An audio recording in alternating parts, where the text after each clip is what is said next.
say a couple of things before we kick off with this.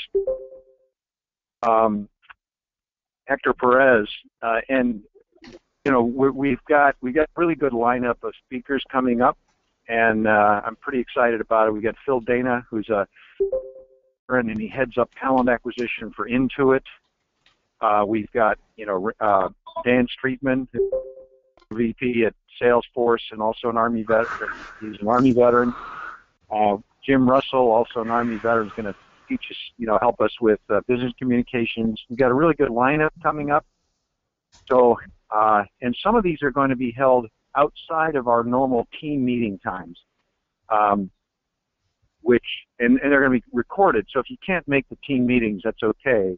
You'll have access to these. But we're building up a really exciting library of content that can help you make a transition into a Salesforce career, but also help you with the sort of business basics that are so key to just kind of navigating your way around.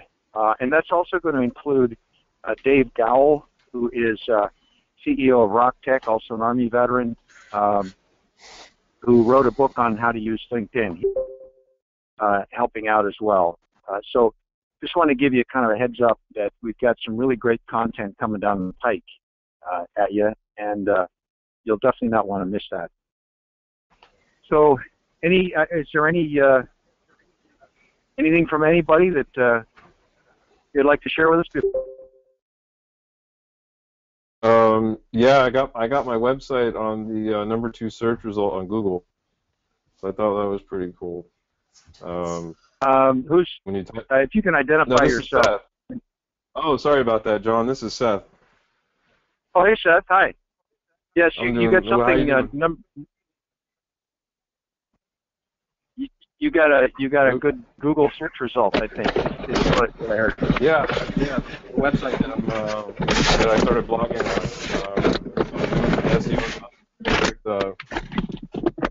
on. We have. Can you mute? If you're not speaking, if you can mute, we've got some horrendous background noise there. If you can just mute if you're not speaking, that would be very helpful. Sorry, Seth. That's okay.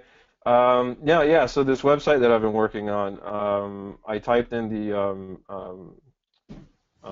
name of the website without the domain because there's a company in India that produces solar panel products that actually has the same. They have the .com. I have .io. But when you just type in the name of my website without the domain extension, it actually comes up as the #2 search result on Google. So I thought that was pretty cool. So you're doing something. You're doing something right. Yeah. Now keep at it. I think we're really. I'm certainly impressed with how you're putting yourself out there. I think, in fact, that leads to the other thing that I will always hammer on and just kind of remind you of. Please be very active in everywhere you can, social media, especially in Chatter. We now have about 20 employers in the Chatter group, and trust me, they're not there because they want to be passive or they want to get to know who you are. And these are some good employers, and we're talking Intuit, we're talking, Accenture, I think, joined, some really good companies, and this is a perfect opportunity for you to, show up and shine. You don't have to know everything; they know that, but you do. But it's a really great place to just sort of just show up, and participate. That's the main thing. I mean, Seth, you're doing a terrific job of that. I know Ricky Tate. You're doing a lot of really great stuff to be known, and I think it's really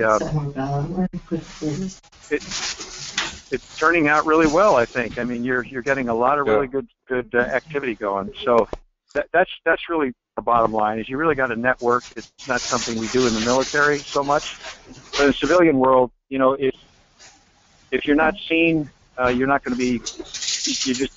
Nothing's going to happen. So. And again, folks, maybe Susie, you could mute on your end. There's just a bunch of noise in the background. Okay. Hector, are you on the phone? I am on the phone, John. How are you? All right, Hector, how you doing, man? I'm doing good, thank you. Good, good, good. Well, Hector's an old friend. We met back well over a year ago, I guess, in Austin when Hector was running the Salesforce,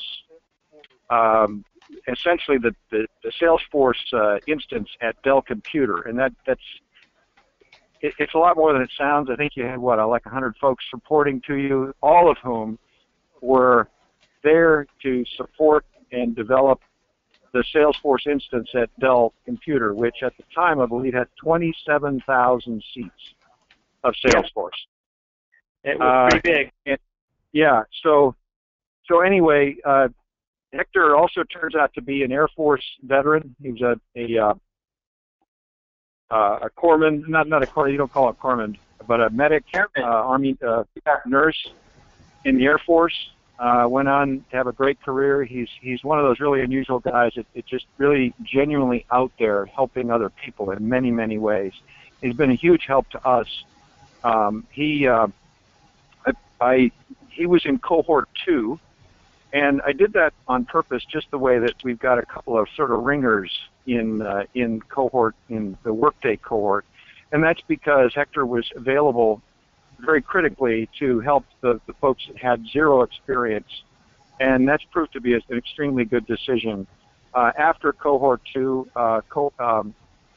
Hector joined Salesforce and is now, an executive search in the Austin area, and is very, very active in the VetForce initiative right now, and again, in his usual sort of customary way, just volunteering to do some great things. So he's joined us today to kind of share his experience with you, answer any questions you might have, and just really thrilled to have Hector with us today. It's all yours. Great, thank you very much. Can somebody give me perhaps presentation skills? That'd be great.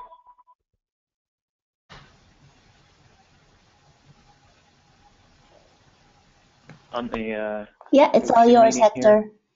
All right, thank you, Susie. So first of all, before I start presenting on my screen, it's a pleasure to be on this call, and thank first and foremost for your service for everyone who I have not met. It's a pleasure to meet you today, and I think I've actually talked with a few of you guys already. I know Seth and I have corresponded back and forth, and I heard the last of your Google search results. That's pretty cool. It's always a good feeling to have some of the stuff that you're on the outside kind of be successful. So I have a phone here that's not working right. Hold on a second. So just a really quick background about myself. So to John's point, I've actually been, I hadn't heard the word ringer, but I've actually been a part of the Salesforce ecosystem, if you will, for about 7 years. I was never certified, and I think I hear some background noise. If you guys can go on mute, that would be appreciated. John, I think that's you.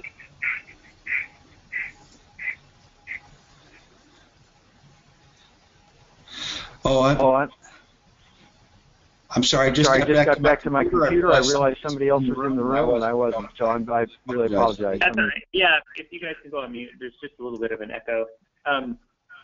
So let me share a little bit, as John mentioned. What I'm going to do is share my story, my background, specifically related to Salesforce, and then I'll share, being an employee, I get a little bit of insights into what roles are out there, what career paths are out there, and I think there is an opportunity, especially as you become a lot more familiar with the technology.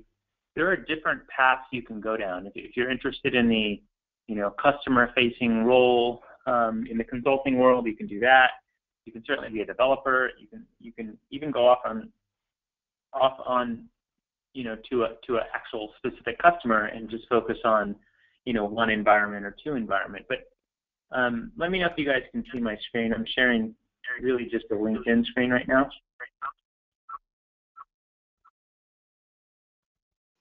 Yeah, I see it.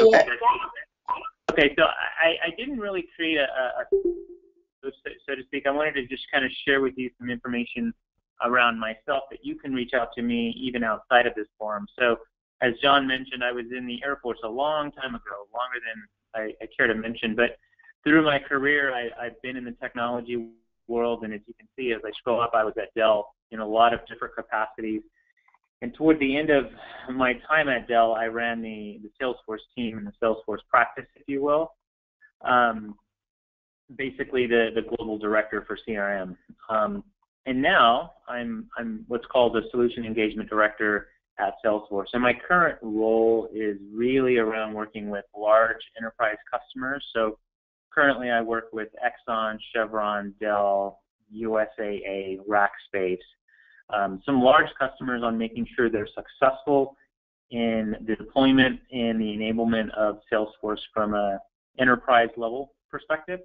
So as much as, in the classes you guys are going through now, and I know I went through, are very technical, I'm not actually using a lot of that right now, but it certainly does help in my conversations and helps me do my job a little bit more.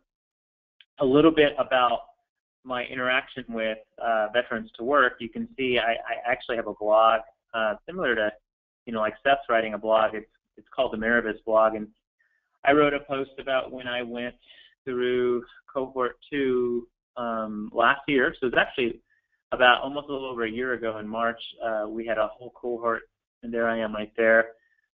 Just kind of an overview of how it went. I can share with you that it was actually one of the more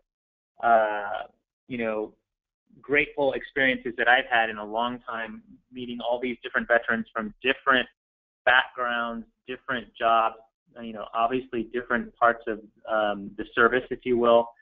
And it was good. A couple of things just to note around this class. A lot of these guys have eventually passed and are placed in different areas. I think John Shalau, I think he's right here. He actually works at Salesforce, and he may have already spoken to your group. But it was it's a tough test. If you haven't taken the test or you're going through the class right now, it's not an easy test, but eventually I believe all of these guys, or most of them, have passed.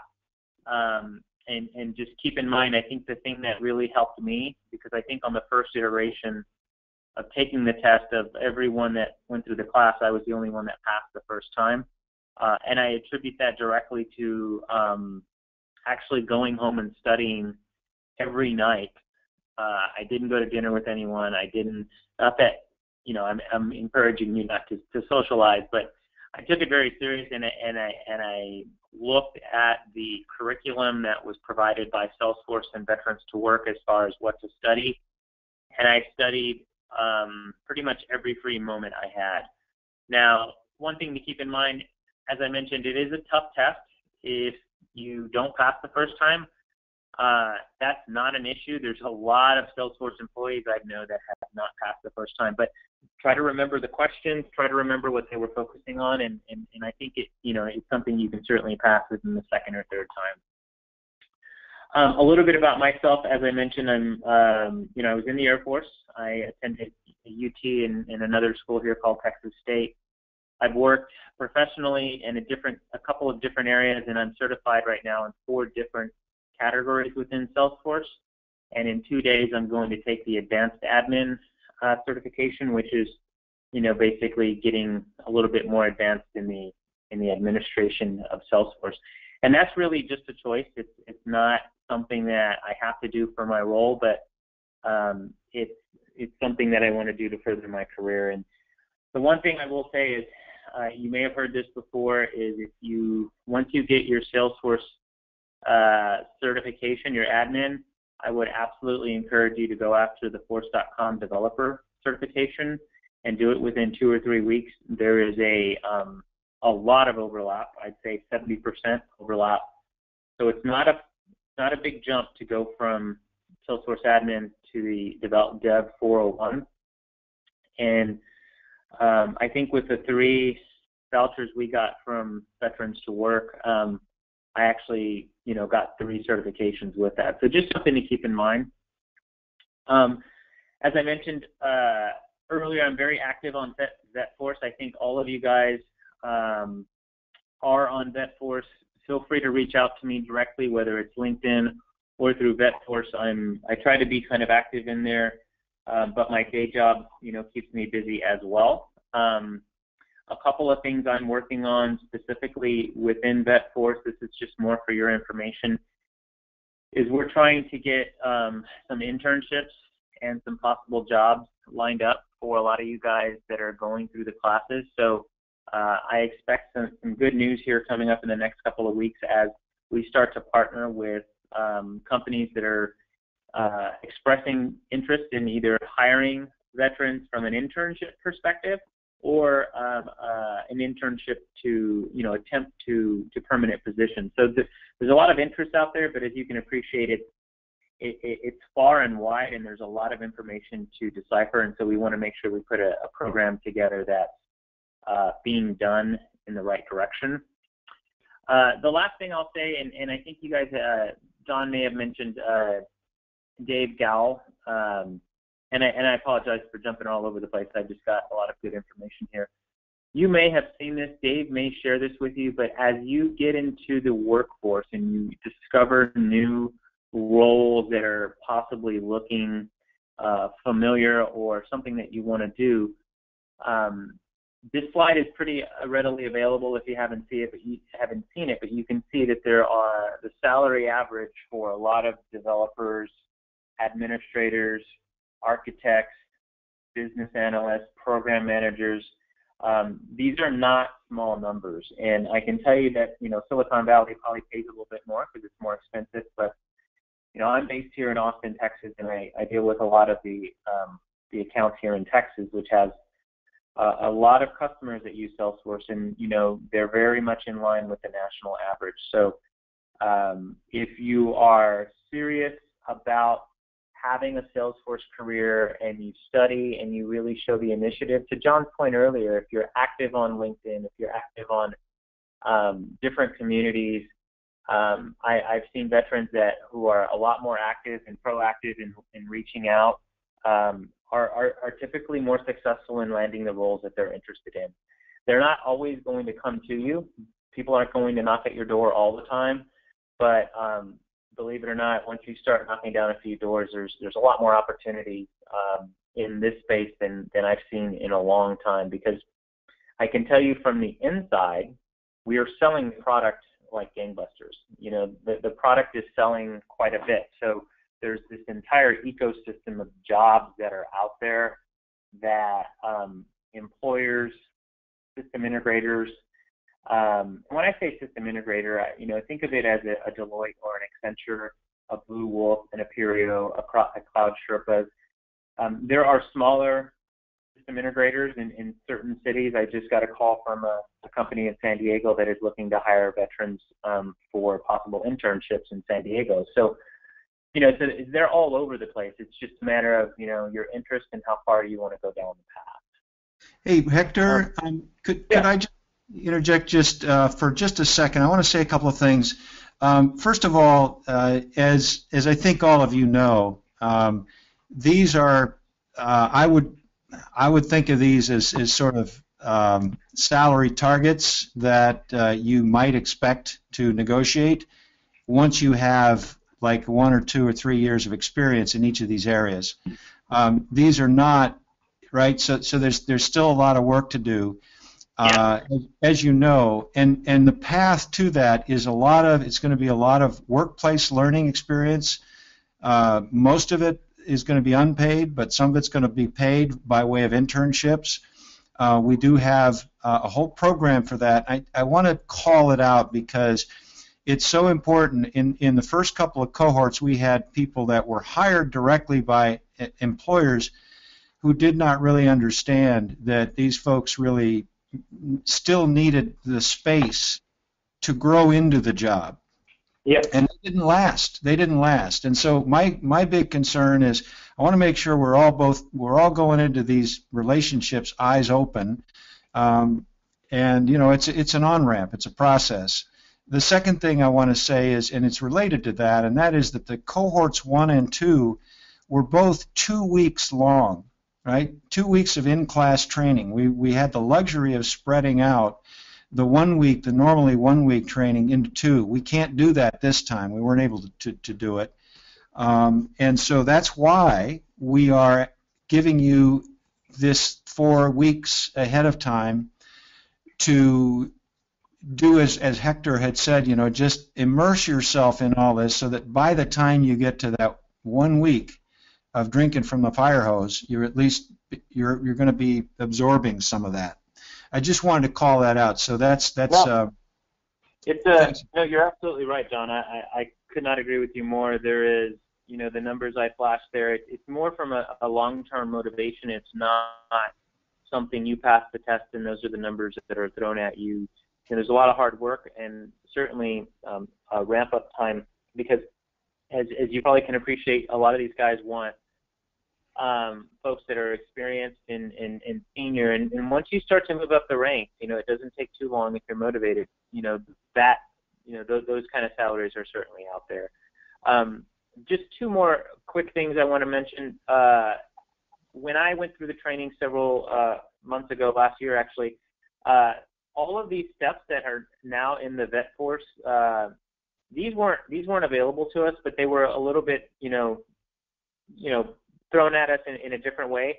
There's the Salesforce Admin Study Guide. There is a list of classes that you have access through with Premier Training that you should absolutely take. And I took them, and when I say take, I mean take them on your own time. So if you're not in the 1 week class, whether it's before or after, to John's point, make sure you understand that. Go through the exercises. So when you have your training org, when it's asking for a training org here, because the concepts and the questions that are asked in the administration test are very similar to a lot of what's being asked or being asked to do in the training side of it.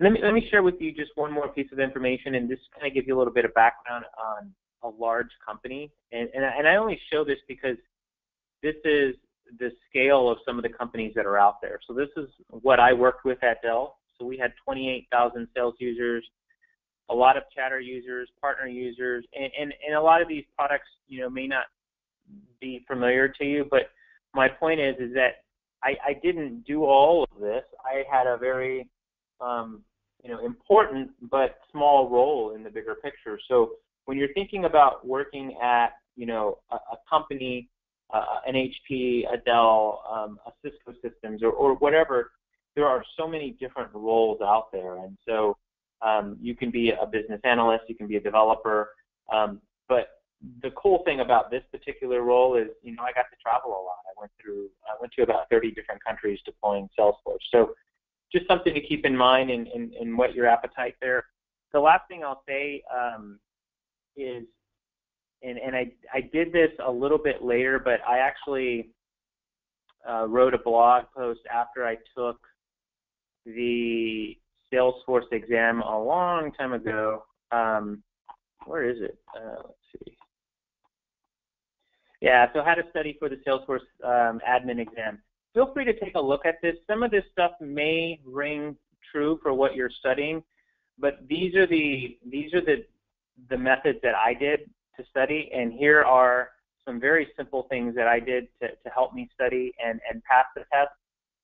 Some of these flashcards, just be careful. There are some really good ones online. There are some that are not, and I kind of write about that. And then there's I think his name was Garrett. He was one of our instructors for Salesforce when we went. He gave us a really good exam strategy. There's 60 questions. You only need to get 39 right. You have to get a 65. So approach it from that perspective. Don't approach it from, you're trying to get everything right. It's a pass-fail, very simple.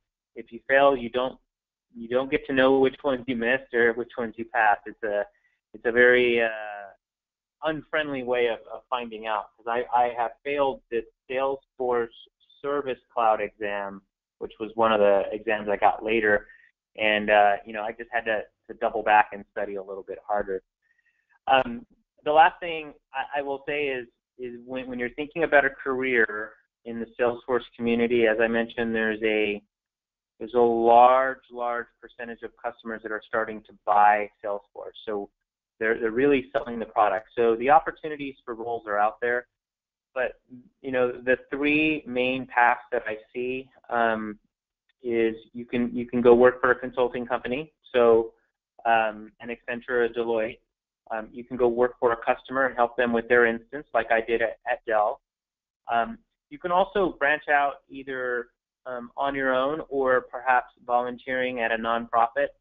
If you go back to your community and you're maybe struggling with either getting a role, or you just want to be able to get some hands-on training that is relatively easy to do, I would encourage you to volunteer at different nonprofits in your community, because Salesforce gives away 10 free licenses to nonprofits as long as you're a 501c3 nonprofit.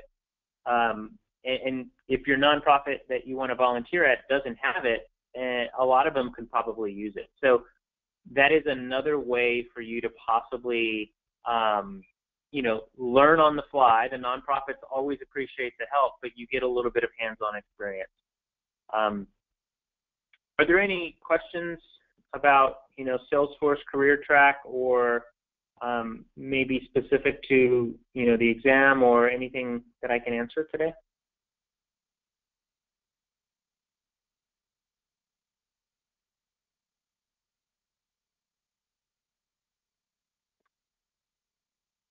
Looks like Seth has a question. Seth, go ahead and unmute yourself.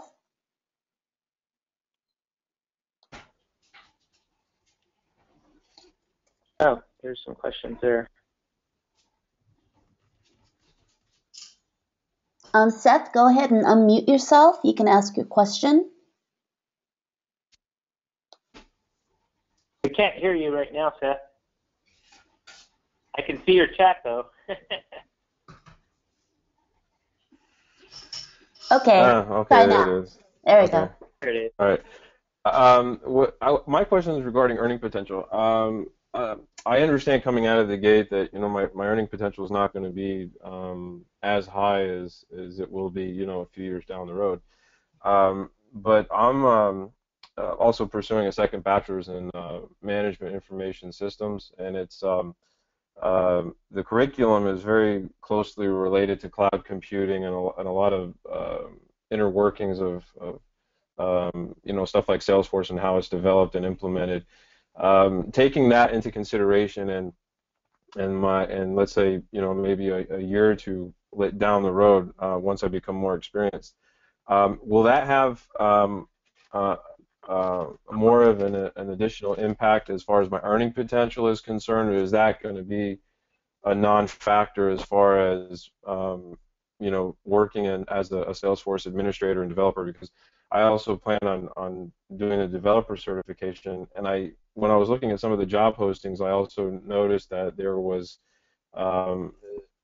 wasn't a requirement for experience in management information systems and analytics, but it was one of those qualifications that that was preferred but not mandatory type thing. Yeah.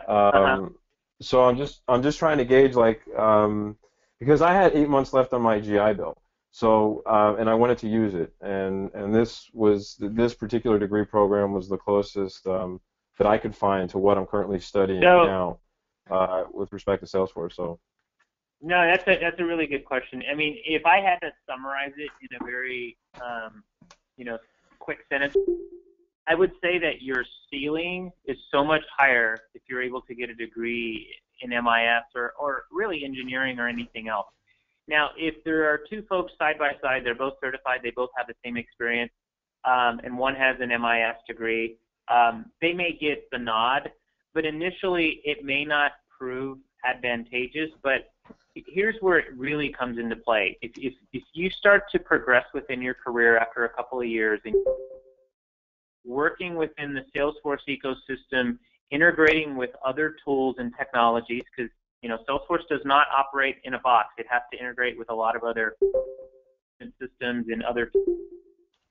Your MIS degree will do ahead of anyone who, just maybe either doesn't have a degree or perhaps has a degree that's in more of the arts. And finish that just means that you're just probably going to be a little bit more ahead in that regard. So, like I said, I think your ceiling's a little bit higher if you've got the degree, and I would encourage going after it. Okay. I see Robert Evans. Is there any good hard study?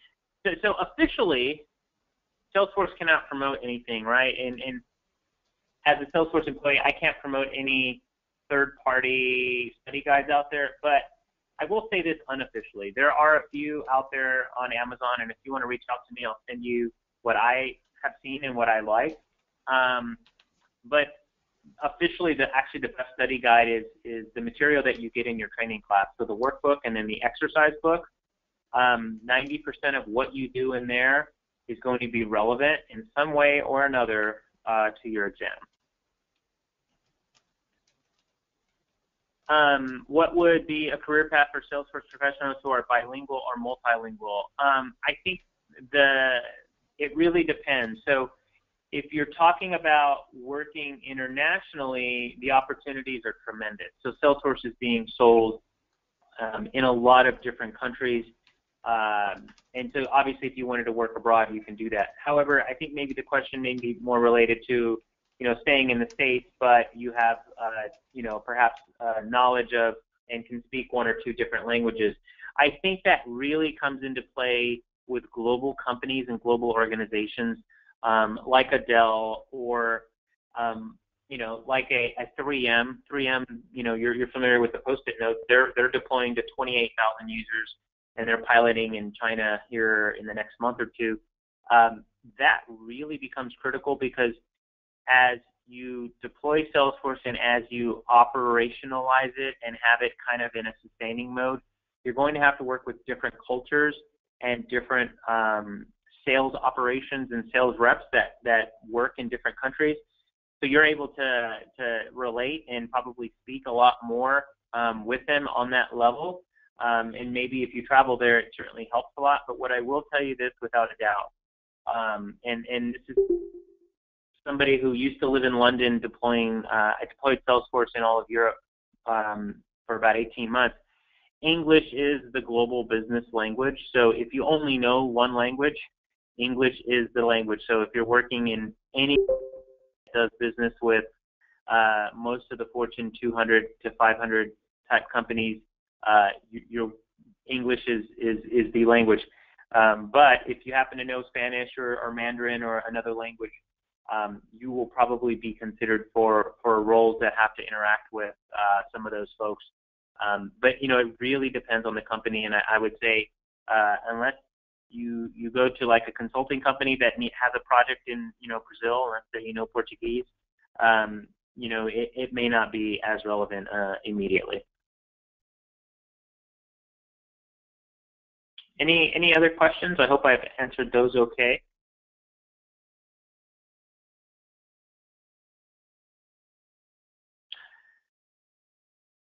So it looks like Robert. Yep, go ahead. Go ahead. Yeah, Hector, I was going to ask, you've got a really unique position there. You've been through the program. You've been a Salesforce professional at, really, a lot of different levels. You've been a manager, et cetera.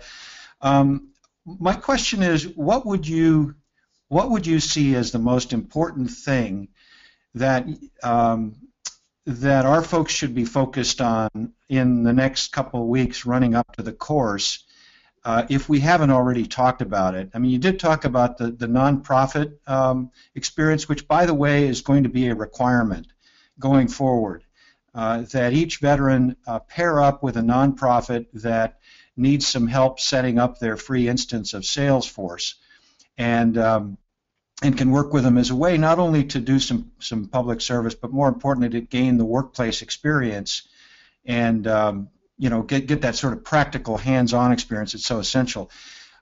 So we recognize that that's a really big component, but is there anything that we haven't really talked about that is sort of like a missing piece that will really help our folks get their first job. And by the way, we like that they're getting certified, but in our experience, it hasn't always been necessary in order to land a job. Yep. And so we sort of come from a little bit of a different perspective. Our focus is, getting you your first job and helping you thrive in a Salesforce-related career. That almost always means getting your cert. But again, my question really, Hector, is what would you focus on, having been through this course? Yeah. When does the actual class start? Is it in May, John? Yeah, it's May. It's in a little less than 3 weeks, May 11th, and it's in Pleasanton at Workday headquarters. And as I mentioned, it's only 1 week instead of the 2 that we had. Yeah. And so, what we're trying to do here is adjust to the reality that we only have that 1 week, and make sure that everybody is sort of job ready, if you will, at least for an internship. Yeah, that's a good point there, John. I would say, and you may have already talked about this, but let me go to you guys can still see my screen here.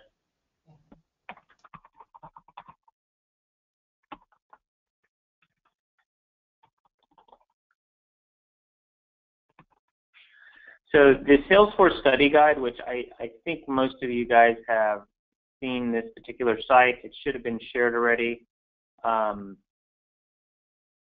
Here's the study guide. I would absolutely recommend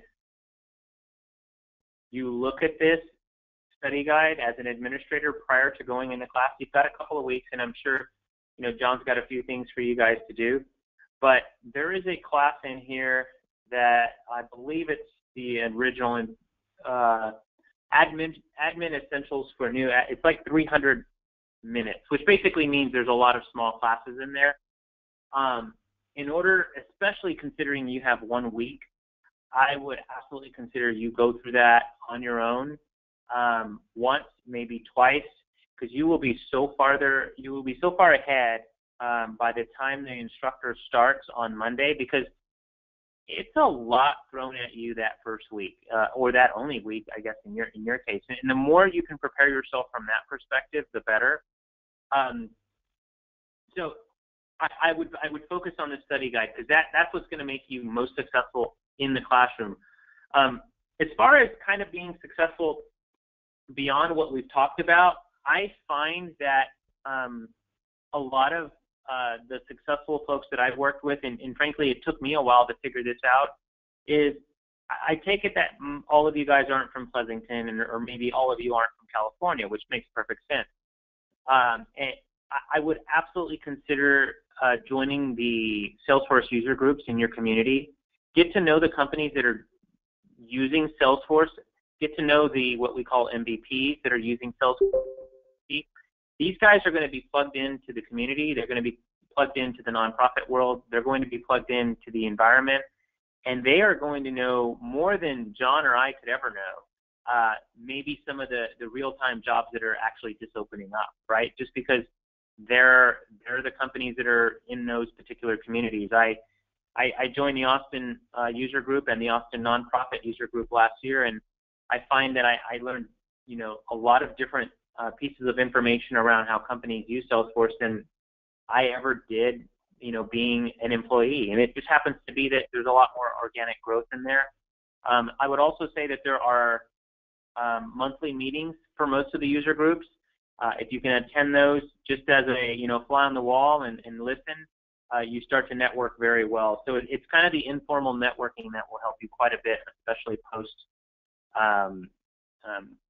going through your class. And then the last thing, I think, John said this again, is, and we're happy to help set you up with different nonprofits, at least knowing which ones have procured the 10 licenses. Reach out to the nonprofits in your community. I've worked with a few here in Austin, and even with all of my experience at the higher level, it wasn't until I helped the Susan G. Komen Foundation here that I learned way more than I would have ever thought about dashboards and reporting. So even if they only need help in one area, that's going to put you so much farther ahead than somebody who perhaps just tries to apply for a job and doesn't have any kind of real world experience. Let me see, I've got a few questions here. What entitlements, wait, there was one up here, I think. Let's see. I was expecting a second interview. Let's think of with you offline, Robert. I think this is a good question. I have a few points for that one. Does anyone have more information about the week of class? I think John can answer that. What enhancements to Salesforce Cloud Solutions are there in the pipeline for Salesforce, considering the current mobile analytics, data science, and what subject matter in one of those? So that's a very good question. So I think, Ricky, I'm not sure what angle you're going for on the question, but there is a lot of new technology. As you can appreciate, Salesforce has been the most innovative company for the last 4 years, according to Forbes, right? And that's something they've never done with a company for 2 years, and we've done it for 4. So what that means is that we're constantly putting out products that are new, innovative, and frankly, a lot of people don't have experience in. And I don't say that as a Salesforce employee. I say that as a customer who used to get all of these enhancements and didn't know what to do with them. So I would say, I can't say what's going to be in the next release, but there are a lot of enhancements that we're focusing on as a company related to the Marketing Cloud. So we bought a company called ExactTarget. We're integrating a lot of their product set within our Marketing Cloud. So if you're interested in marketing, if you like marketing, I would consider looking at that path. You still have to get your admin, class through, and those are the basics, but there's a lot of different areas around marketing. Mobile technology, analytics. I can definitely tell you that Salesforce One is where Mark, our CEO and founder, he wants us to use it every day, and customers are starting to use it every day. So if you're interested in mobile development, if you're interested in HTML5 and you want to take Salesforce One to a new playing field, if you will, there are going to be opportunities there. Analytics, consider looking at Salesforce Wave, which is something that's going to probably be touted a lot at Dreamforce this year. Salesforce Wave is basically our analytics tool. I would say that is another area that we're going to try to focus on. And data science, I don't know enough to speak about it, but I certainly can expand on mobile and the Wave and the Marketing Cloud as something to take a look at. Let's see, any other questions here? Looks like just some conversations.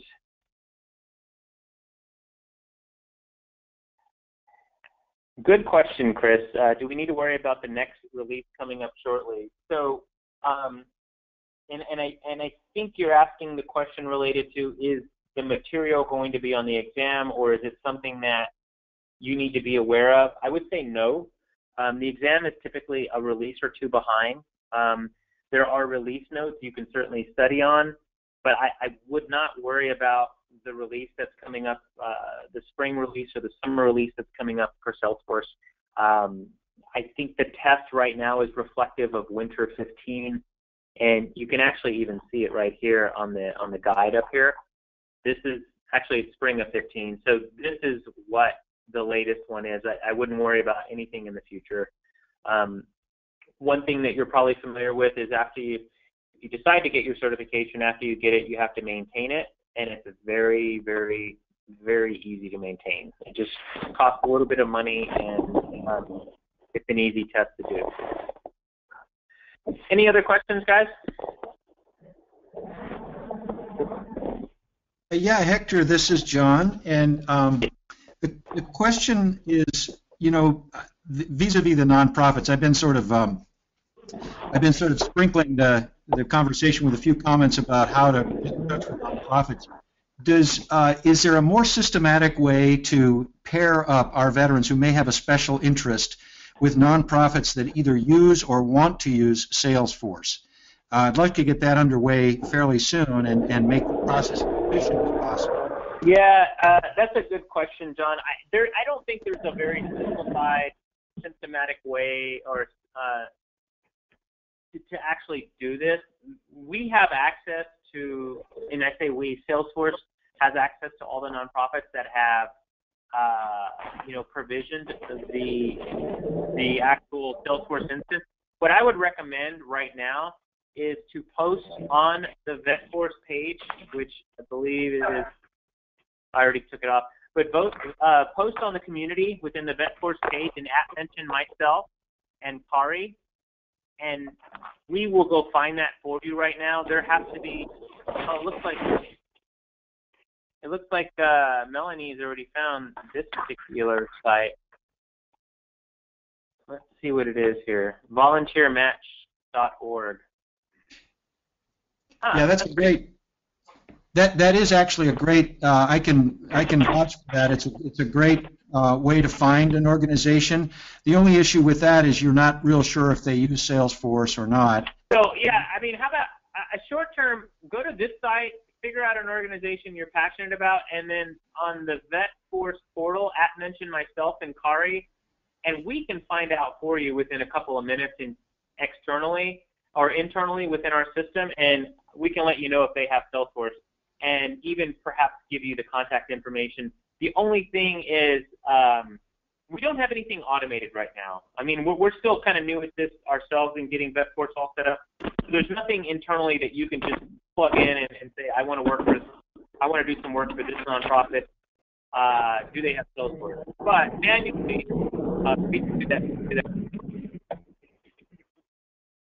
Yeah, great idea. Hector, thanks. Sure.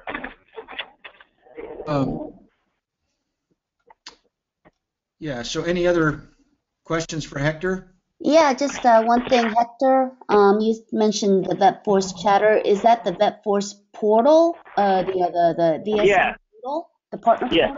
Okay. It is. So if I go to vetforce.force.com, all of you, I think it's perhaps a requirement now, should at least have a login to this site. So I would just go to the community right up here and, make a post about what nonprofit you're interested in, because I think the biggest benefit around that is other people will see it as well. But the one thing I ask is make sure you've done a little research as far as what nonprofit you're interested in. And if you still are not sure, we can pull a list of nonprofits within your area. But I find a lot of times the people that go through this particular process looking for nonprofits typically have one that they want to work for or kind of work around. So I would start from there, and if not, maybe we can find one in your community. But I can definitely tell you that nonprofits are using it, and they're using it a lot. So there's opportunities out there.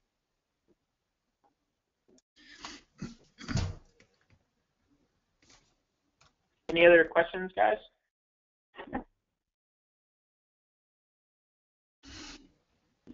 Well, you guys know how to get a hold of me on LinkedIn and, of course, on the VetForce portal. I am also active on your Cohort 7 chatter group. As soon as I can remember my password, I seem to forget it from time to time, but I'll be on that site as well. So feel free to mention me if things come up, and especially as you guys get closer to class.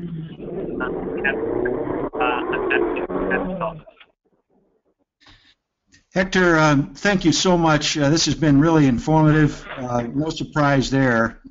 Really, so much appreciate your past and ongoing commitment, dedication to this whole effort. It really does make a difference, and we really all appreciate it.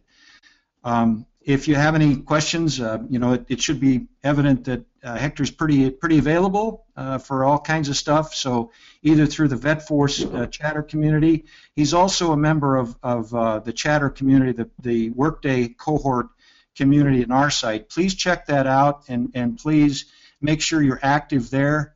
That's how the learning is going to take place, the team learning, and so. Be active on those, reach out to folks, give some thought to a nonprofit cause you would like to be involved with. It will help you make that connection. And any other, questions, you can either get, like I say, get to Hector in a variety of ways. But again, Hector, thank you so much. Really appreciate the time and the ongoing dedication to what we're doing. Sure, absolutely. Pleasure, John. Thank you, Hector. But before everyone leaves, the rest of you, I would like to do some housekeeping. So don't sign off yet.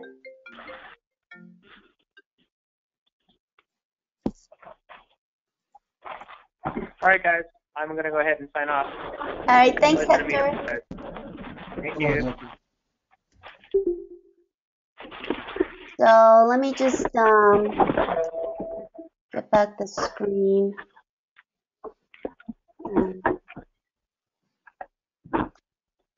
Let's see. Just want to go back to our going back to the chatter, the cohort chatter. I love that people are welcoming the new joiners, whether it be employers or mentors or new students. But I would like to see more good questions and comments be posted. Like John says, that's where you're going to be seen, and you should definitely be active and showcase yourself as someone that's really motivated and wanting to learn this Salesforce, and post some intelligent questions.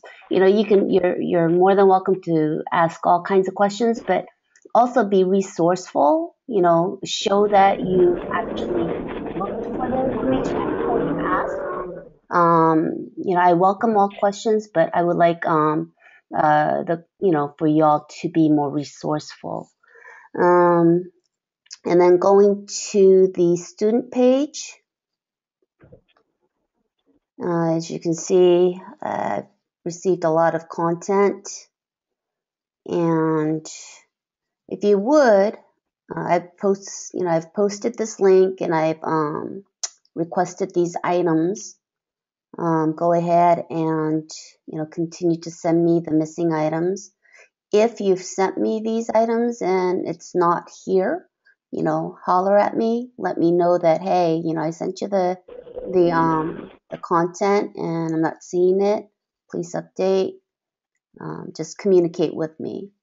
So a lot of you have already sent me all the information, but I am still missing Elizabeth, Sean,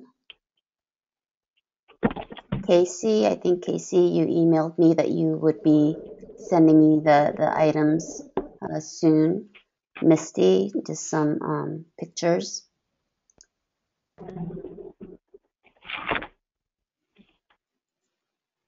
Okay. And as far as, I know Elizabeth asked questions about more detailed information on the Workday on-site class. Right now, what we have is, the May 11th through the 15th is when the actual class is going to be. We'll go ahead and gather up the details as far as the hours, how to get there, when to get there, etc. We'll go ahead and gather up all the details. I did post under the group files, there's a list of hotels and lodgings in that area that uses the Workday's corporate discount rates. So that sheet is not to be shared outside of our cohort, but it is available. It has all the discount rates and information.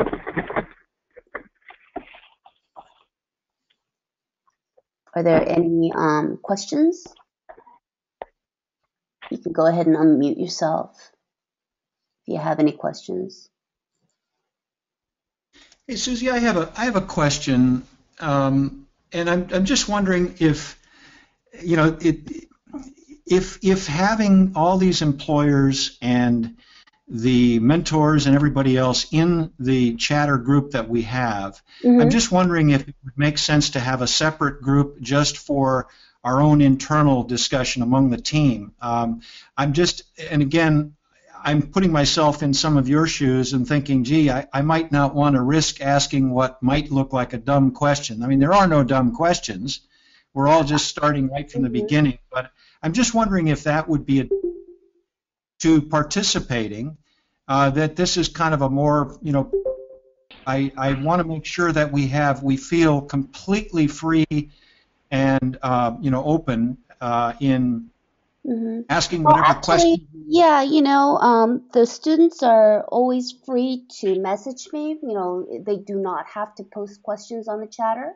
I've made it pretty clear that they can contact me by phone, email, and via message through the chatter. So that shouldn't be an issue. I think it would be simplest to keep the chatter group whole as is.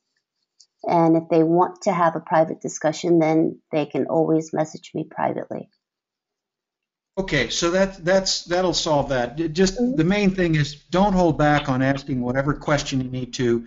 Absolutely. Contact Susie directly regarding any procedural stuff, but also if there's any technical issues. I think Susie's still holding her Saturday morning sessions, and so that would be. Yeah, actually Saturday, Sunday. Saturday I didn't really get any feedback, so I held one on Sunday.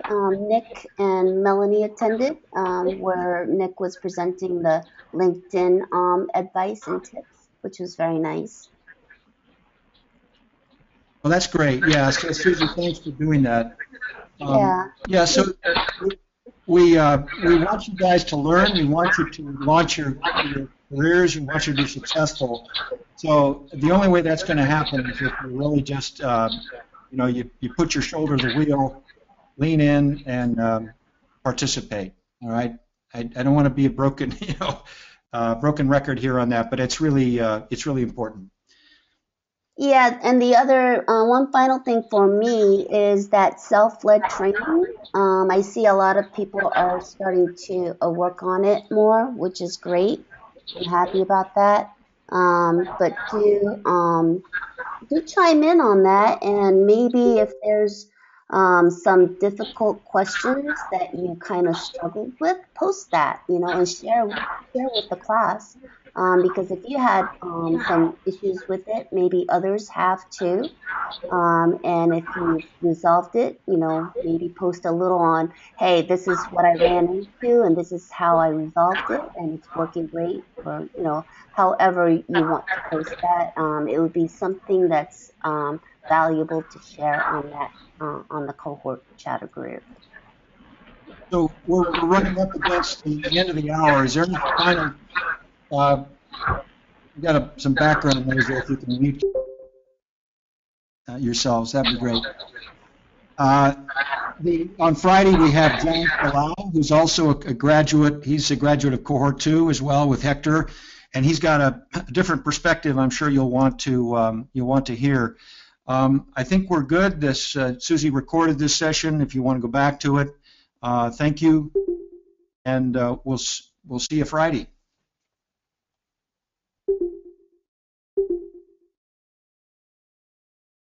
Take care, everybody. Yeah, Elizabeth. Elizabeth?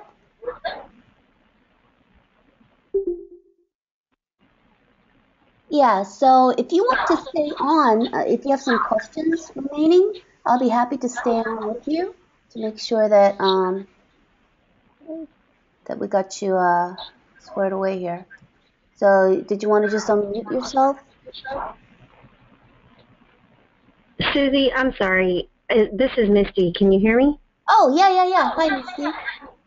I can't get the time right. The what? I can't get the time for the meeting correct. When did it start? I thought it started today at 9:30. Oh no, 8:30 to 9:30.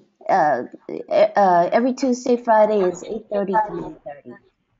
Okay. You know what? It's got to be the time then, because I actually set my alarm. I thought I was joining 10 minutes early. I'm sorry. I feel bad. I missed it again. That's okay. This is all recorded. So actually, that's a good reminder. Let me stop recording this now. We don't need this.